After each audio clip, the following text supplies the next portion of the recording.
అర్థమవుతుందా? సరే తెలుసుకున్న తర్వాత ఒకవేళ ప్రార్థన చేసుకుని మోకరిస్తే నీకు వచ్చే ఆలోచనలు అయ్యి నీ కళ్ళ ముందు ఏం ఎదులాడుతుంటాయి? చదివిని అన్నీ వదిలాడుతూనే ఉంటాయి. ఇంకా నువ్వు లేస్తంగానే ఏమండి అన్నీ పక్కన పెట్టి అలా దేవుని సదులో దేవుని వైపు చూస్తూ ఆయన స్తుతిస్తూ మహిమపరుస్తూ గణపరుస్తూ ఏమండి ఆయన వెతికిదామనుకో, నిశ్చయముగా ఆయన నీకు దొరుకును గాక. హల్లెలూయా. అక్కడ రాయబడిన మాట తెలిసిన, క్రొవ్వు మెదడు దొరికినట్లుగా నా ప్రాణము తృప్తి పొందుచున్నది. క్రొవ్వు మెదడు దొరికినట్లుగా. హల్లెలూయా. అది తెచ్చుకొని తిన్నప్పుడు తెలుస్తుంది. మెదడు తెచ్చుకొని బాగా వేపి అప్పుడు మెత్తగా తింటా ఉంటారు చూడండి. అప్పుడు అంతా తృప్తి ఉంటుంది, అవునా కదా? దానికి మించి ఉంటుంది దేవుని సన్నిధిలో నువ్వు కనపడి చూడు. హల్లెలూయా. అర్థమవుతుందా? అందుకని ఆయన అంటాడు, నీ మీద ఆశ, నాకు నీ మీద ఆశ, వేరే ఆశ నాకు లేదు. హల్లెలూయా. మీరు ఈ లోకంలో యేసుప్రభు సంచరిస్తున్న రోజుల్లో ఆయన చెప్పిన మాటలు చూడండి. 1:35 చూడండి. మార్కు సువార్త మనం 1:35 అమ్మా, మాట్లాడుకోవాలనుకుంటే కింద ఖాళీగా ఉంది, పోయి మాట్లాడుకోపోండి. సైతానేశాలు ఏమక్కడనా కిందకు పో, ఖాళీగా ఉంటుంది కింద. ఎందుకు వచ్చింది దానికనా?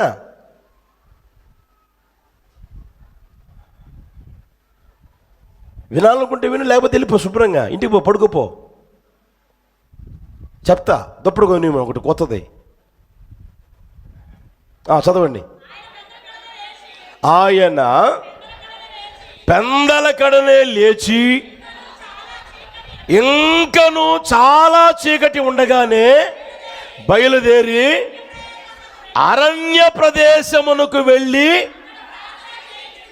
ఏం చేస్తున్నాడంట? ఆ మాట గమనించండి. అక్కడ యేసు ప్రభు ఈ లోకంలో ఉన్నప్పుడు పెందల కడనే లేచి ఇంకను చాలా చీకటి ఉండగానే బయలుదేరి అరణ్య ప్రదేశం, అంత దూరం నడుచుకుంటూ వెళ్ళి ఆ టైంలో అక్కడికి పోయి ఆయన ప్రార్థన చేస్తా ఉన్నాడు, తండ్రిని వెతుకుతా ఉన్నాడు. కుమారునిగా ఈ లోకంలో సంచరిస్తున్న రోజుల్లో తండ్రిని అలా వెతుకుతా, తండ్రిని ముఖం చూడాలని ఆశతో ఏమండి అంత దూరం పోయి ఆ సమయంలో వెళ్ళి అలా ఏమండి తండ్రి ముఖం చూస్తూ ఉన్నాడు. హల్లెలూయా. ఇప్పుడు మీరు చూడండి, యేసు ప్రభువుకి అవసరమా? యేసు ప్రభు ఎవరు? పరిపూర్ణమైన మనిషి, పరిపూర్ణమైన దేవుడు. అర్థమవుతుందా? పరిపూర్ణమైన మనిషి, పరిపూర్ణమైన దేవుడు. ఆయన పరిపూర్ణమైన దేవుడు, పరిపూర్ణమైన మనిషి. ప్రియమైన వలన ఆయన ఈ లోకంలో ఉన్నప్పుడు మీకు అర్థమైందని చెప్తున్నా. అని ఉమ్మి పూసాడు, బురద చేశాడు, కళ్ళకు పూసాడు, పోయి కడుక్కోపో అన్నాడు. చూపు వచ్చింది రాలేదా? చెప్పరామండి. ఓచ చెయ్యగలవాడు అక్కడ ఉన్నాడంట మందిరంలో, సమాజ మందిరం ఉంటే లే నీ చెయ్యి చాపు అన్నాడు. బాగుపడ్డా లేదా? మరి ఇన్ని అద్భుతాలు మాత్రం సూచికలు జరుగుతున్నాయి కదా, మరి ఆయనకి ఎందుకు ప్రార్థన? ఆయన ఎందుకు దేవుణ్ణి వెతకడం? ఆయన ఎందుకు తండ్రిని వెతకడం? ఆ సమయంలో వెళ్ళి నిద్ర రాదు ఆయనకి?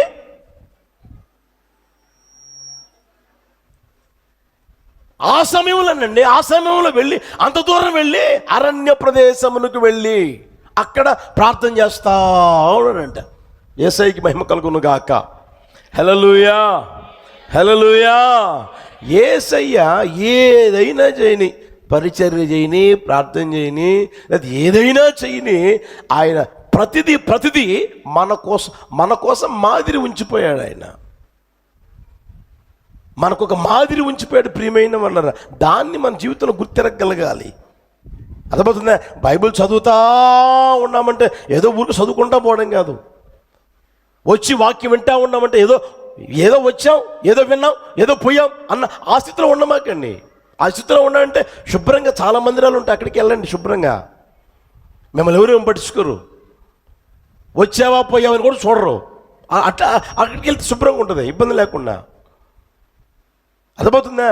వచ్చావా, దేవుని వాక్యాన్ని విన్నావా, కాస్తో కోస్తో నేర్చుకో.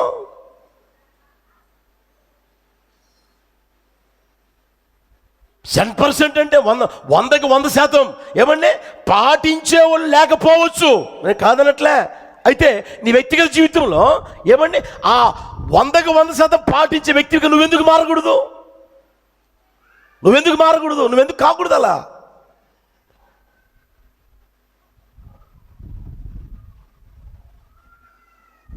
అర్థమవుతుంది ప్రియమైన వాళ్ళరా? యేసయ్య చూడండి, ఆయనకి అవసరమే లేదు, ప్రార్థన చేయాల్సిన అవసరమే లేదు, తండ్రిని వెతకాల్సిన అవసరమే లేదు, ఏమీ లేకపోయినా సహవాసం పోగొట్టుకోవడంలే. తండ్రి ముఖం చూడాలి, తండ్రి ముఖం వెతకాలని అంత దూరం వెళ్ళి ప్రార్థన చేస్తా ఉన్నాడు. యేసయ్యకి మహిమ కలుగును గాక. హల్లెలూయా, హల్లెలూయా. జీవితాలు బాగుపడేటట్లుగా, కుటుంబాలు బాగుపడేటట్లుగా ఇది నేర్చుకోవచ్చు కదా. అర్ధరాత్రి దాకా దెయ్యాలు తిరుగుతూ ఉంటారు ఇంట్లో. అర్ధరాత్రి దాకా దెయ్యాలు చూసుకుంటుంటాయి, ఫోన్లు చూసుకుంటుంటాయే, అట్లా చూసుకుంటాయి అన్నమాట. ఏ దెయ్యాలు ఇంకా ఆలోచన చేసుకోండి. అర్ధరాత్రి ఒకవేళ ముసుగు తనినా ఆ ముసుగులో కూడా మెసేజ్లు పెట్టుకోవడాలు, ఆ ముసుగులో కూడా వీడియో కాల్ మాట్లాడుకోవడాలు, ఆ ముసుగులో కూడా ఏ పనులు ఇవైతే చేస్తావు, బ్రహ్మాండంగా చేస్తావు. ఎందుకంటే అలవాటు పని గాడిది కదా, వీటికి అలవాటు పడిపోయావు కదా. ఇంకా వాక్యం ఎందుకు ఎక్కుద్ది? ఎక్కదు, వాక్యం ఎక్కదు, పొరపాటు కూడా ఎక్కదు. ఎందుకంటే అవన్నీ చొచ్చుకుపోయి ఉన్నాయి కదా. అరే బాగుపడదాం ఆలోచన రాదన్నమాట, పొరపాటు కూడా రాదు. మీరు 20వ అధ్యాయం తీయండి, యోహాను సువార్త 20వ అధ్యాయం తీయండి, మొదటి వచనం చూడు. అందరూ చదవండి, ఇబ్బంది ఏమి లేదు, అందరూ చదవండి. ఆదివారమున ఇంకను చీకటిగా ఉన్నప్పుడు మగ్దలేనే మరియా పెందలకడే సమాధి యొద్దకు వచ్చి సమాధి మీద ఉండిన రాయి తీయబడి ఉండుట. ఏ టైంలో?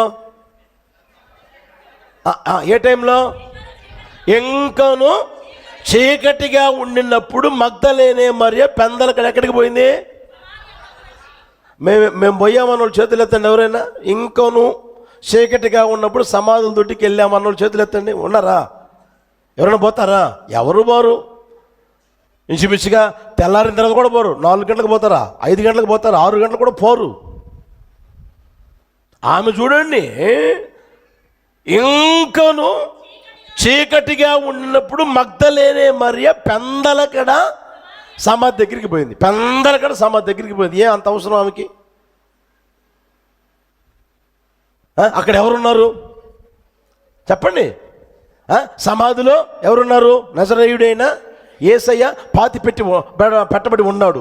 ఆయన సమాధిని గెలిచి తిరిగి లేస్తాడు అని ఈమె విశ్వసించింది. యేసు ప్రభు చెప్పిన మాటలు విశ్వసించింది కనుక ఆ విశ్వాసంతో ఈమె ఇంకనూ చీకటిగా ఉండగానే సమాధుడికి పోయింది. సమాధుడికి పోయి ఏమండి తెరవబడి ఉండి చూస్తే అక్కడ ఉన్న వారిని అడుగుతా ఉంది, అయ్యా నా యేసయ్యని చూసారా? నా యేసయ్యని ఎవరో ఎత్తుకుపోయారయ్యా, చూసారా? అయ్యా ఎక్కడన్నా పెట్టుండి చెప్పండి అయ్యా, నేను అలాగే తీసుకొచ్చుకుంటాను నా యేసయ్యని. హల్లెలూయా. అంటే యేసయ్య మీద ఎంత ప్రేమ, యేసయ్య మీద ఎంత ఆశ గమనించని ప్రియమైన అన్నారా. యేసయ్య మీద నీకు ప్రేమ, యేసయ్య మీద ఆశ అనేది నీకు రోజు రోజుకు పెరుగుతూ ఉండగలగాలి. అట్టి కృప ప్రభువును గ్రహించునుగాక. దేవుడు చూడండి, నాకు ఏమైనా ఇవ్వని, మీకు ఏమైనా ఇవ్వని, అవి ఏవి పరలోకానికి రావు. వస్తాయా? అవి ఏవైనా దేవుని దగ్గరికి తీసుకెళ్తాయా? చెప్పరామండి.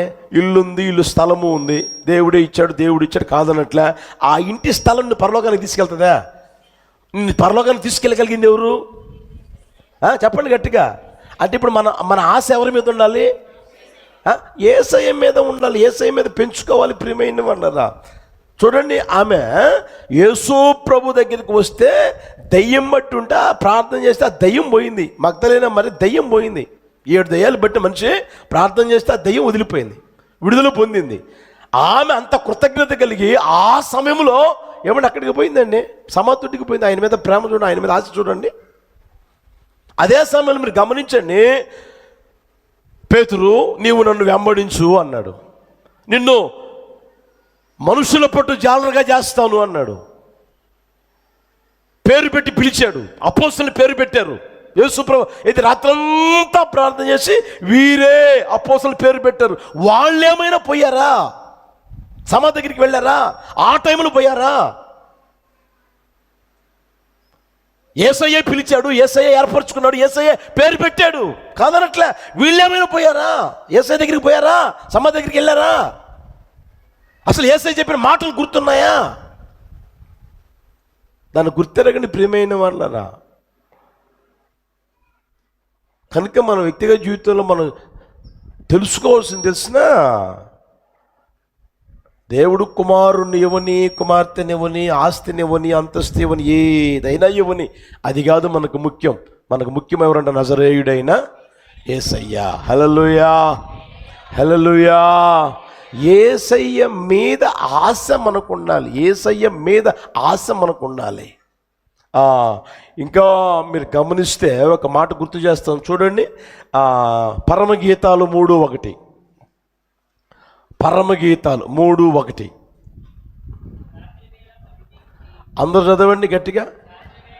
రాత్రి వేళ పరుండి ఉండి నేను నా ప్రాణ ప్రియుని వెతికినను కనబడక ఉండిన. బాగా గమనించండి. రాత్రి వేళ, ఏ వేళ? గట్టిగా చెప్పండి. రాత్రి వేళ. రాత్రి వేళ పరుండి ఉండి ఆమె వెతికిందంట. వెతికితే కనబడలా. కనబడలేదులే అని వదిలేసిందా? తర్వాత చూడండి.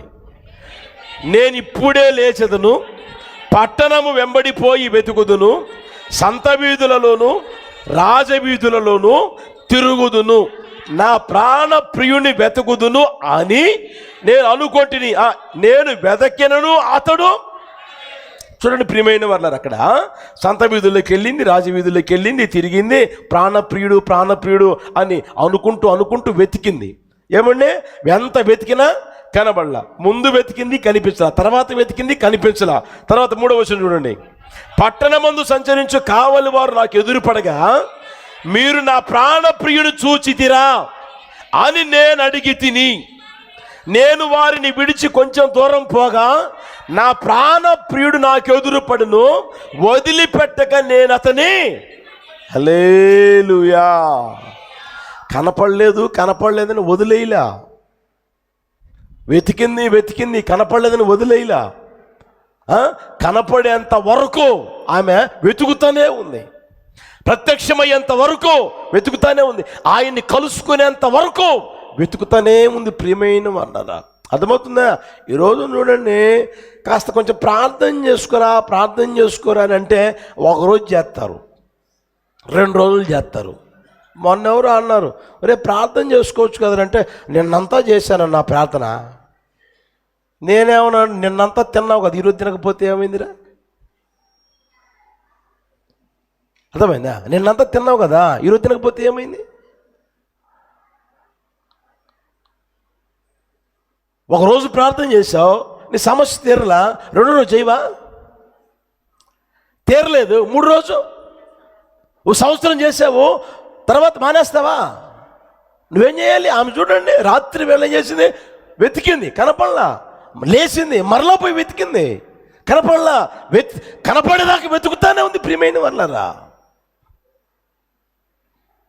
అర్థమవుతుందా? నీ సమస్య తీరగలిగేటట్లుగా, ఏమంటే నీ ప్రాణం తృప్తి పొందగలిగేటట్లుగా నువ్వు వెతకగలగాలి. ప్రియమైన వాళ్ళరా, అట్టి కృప నా ప్రభువును గ్రహించును గాక. హల్లెలూయా, హల్లెలూయా. ఆ స్థితిలో నా యేసయ్య మనందరినీ తీసుకుని వచ్చును గాక. ఏదో 1 రోజు చేస్తా, 2 రోజులు చేస్తాం, 3 రోజులు చేస్తావు, 10 రోజులు చేస్తాను, 11 రోజు యాడ్ చేస్తాము. బాగా అలసిపోతున్నాం కదా, పడుకొని ఏం చెప్పండి, గట్టిగా చెప్పండి, నిద్రపోదాం.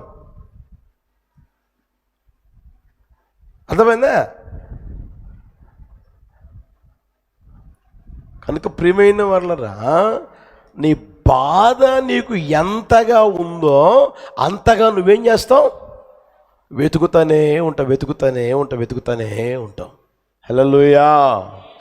చూడండి, దావీదు మహారాజు అంటే నేను నిన్ను వెతుకుతానయ్యా, నీ మీద నాకు ఆశ ఉందయ్యా, నీ మీదే ఆశ ఉందయ్యా, నీవు నా ప్రాణ ప్రియుడవయ్యా, నీ మీదే నాకు ఆశ అయ్యా. హల్లెలూయా.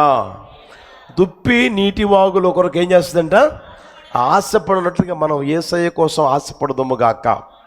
ఇంకొక మాట చెప్తాను చూడండి, హబక్కూకు పుస్తకం 3:19. హబక్కూకు పుస్తకం 3:19. త్వరగా చదవండి, ముగించేస్తా. అందరు చదవండి.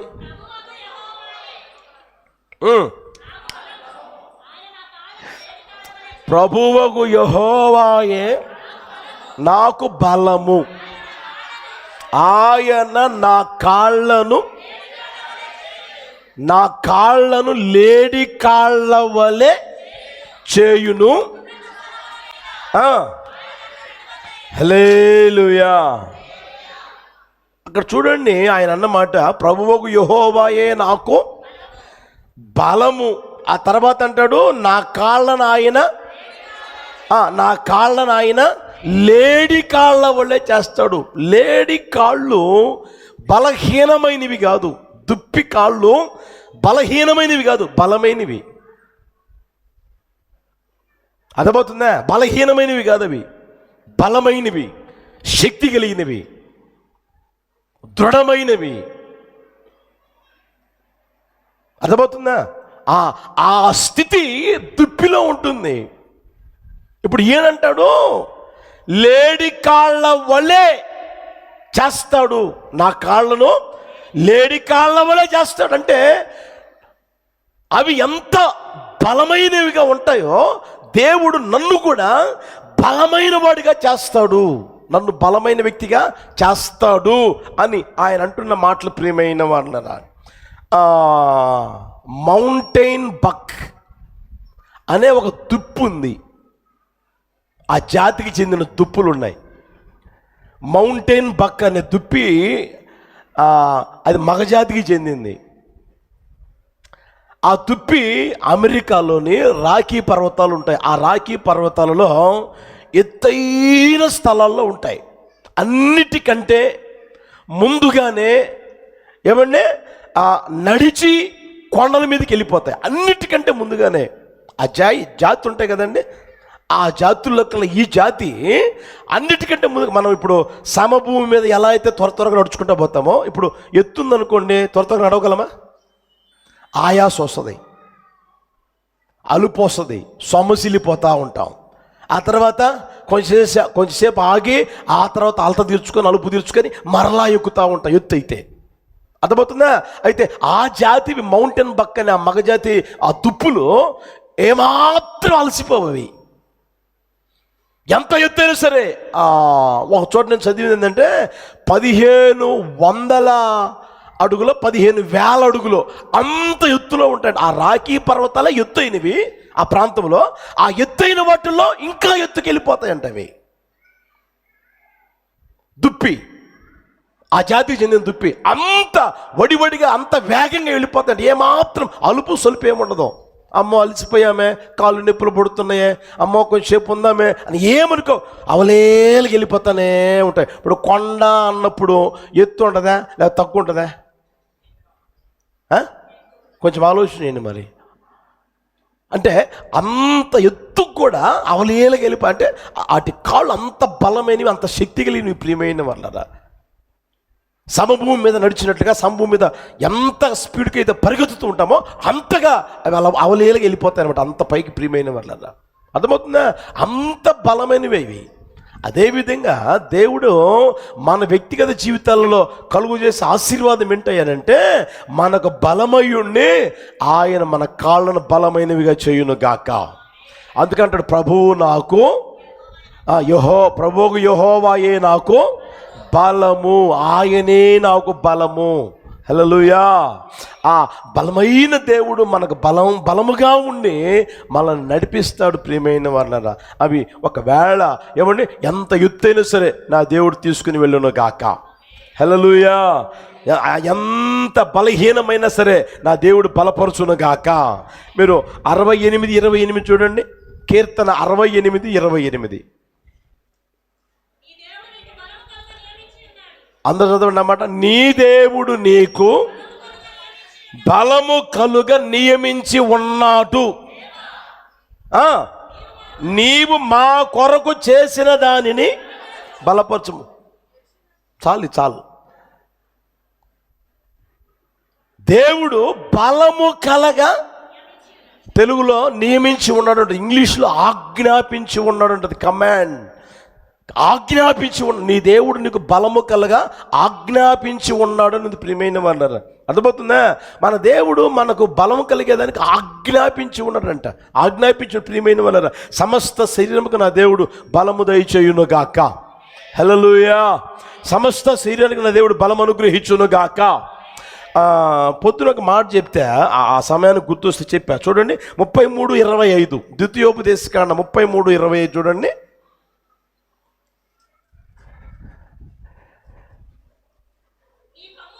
నీ కమ్ములు ఎనపవియు ఎత్తడివినై ఉండును, నీవు బ్రతుకు దినములలో నీకు విశ్రాంతి అన్నగాడు అంకేసి కింద పక్క రాసి ఉంటుంది చూడండి.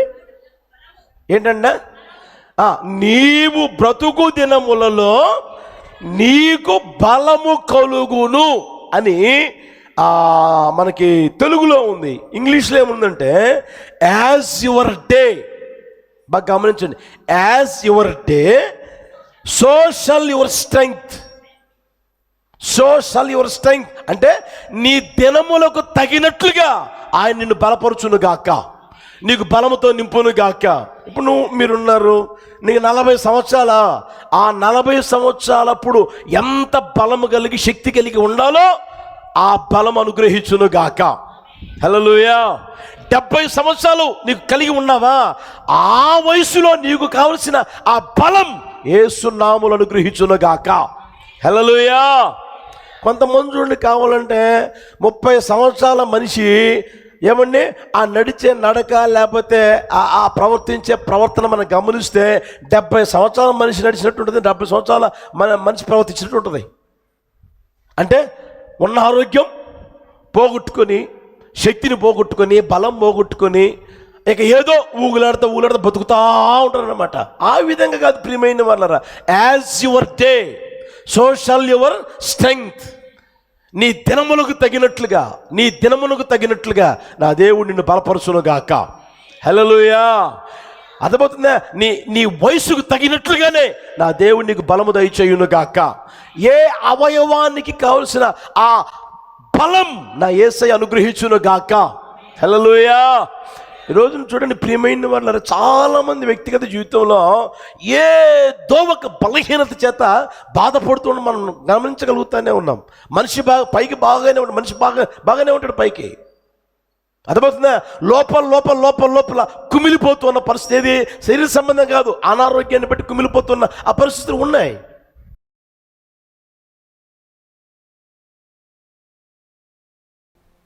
సర్వోన్నతుడా నీవే నాకు ఆశ్రయ దుర్గము. సర్వోన్నతుడా నీవే నాకు ఆశ్రయ దుర్గము. ఎవ్వరు లేరు నాకు ఇలలో, ఎవ్వరు లేరు నాకు ఇలలో, ఆదరణ నీవేగా.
దాని